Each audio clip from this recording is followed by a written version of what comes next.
With the recent chess boom, I've been playing chess, and being the competitive person that I am, I was very keen to compare my rating against my friends. Although I lose most of the time, so I do want to find a way to cheat the system somehow. So here's what I found. Chess uses the ELO system, which was devised by ELO, to rate players according to their relative ability. Overall, each player has a certain number of ELOs or rating points, and it's important to know that the system views a player's ability as a logistic distribution. The mean of this distribution is the player's rating, and this perfectly makes sense. Everyone has their bad days and good days in which they perform poorer or better than their average performance. Therefore, a higher ELO simply means a higher average performance. How the ELO system updates the rating of the two players after a match depends on whether they fulfilled their expectations. A player is rewarded if he exceeded his expectations and is penalized otherwise. In chess, we can assign 1 point for a win, half a point for a draw, and 0 points for a loss, which means that the expected score for a higher rated player should be somewhere above 0.5, meaning they are expected to win most of the time.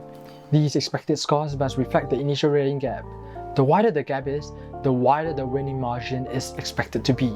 The World Chess Federation uses this formula, which says if A has 400 more rating points than B, the probability of A winning should be 10 times that of B. Substitute 400 into the rating difference and that checks out. Now we know that the sum of these two probabilities is 1. Therefore, with some subbing and rearranging, we can get the formula for the expected score for each player. Let E be the expected score and S be the actual score that the player gets after the match. Again, S can be 1 for a win, half for a draw, or 0 for a loss. The update in the rating would then be proportional to the term S minus E, which basically represents whether the player has met, exceeded, or failed his expectations. This proportion is often by the constant K, and commonly used values for K are 32 and 40. Let's take a look at an example. I initially had 1000 ELO while my friend David had a staggering 1500 ELO.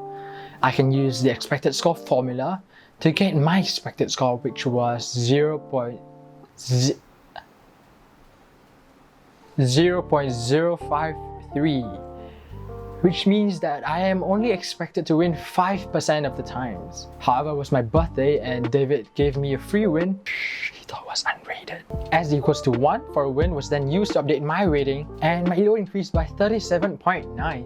As you can see, the higher K gets, the more sensitive the system becomes, and the more it rewards upset wins like this. So, coming back, can you cheat the system by only playing lower rated players? Well, sure, but your reward would be minimal and you face the risk of losing a bunch of ELOs to upset losses.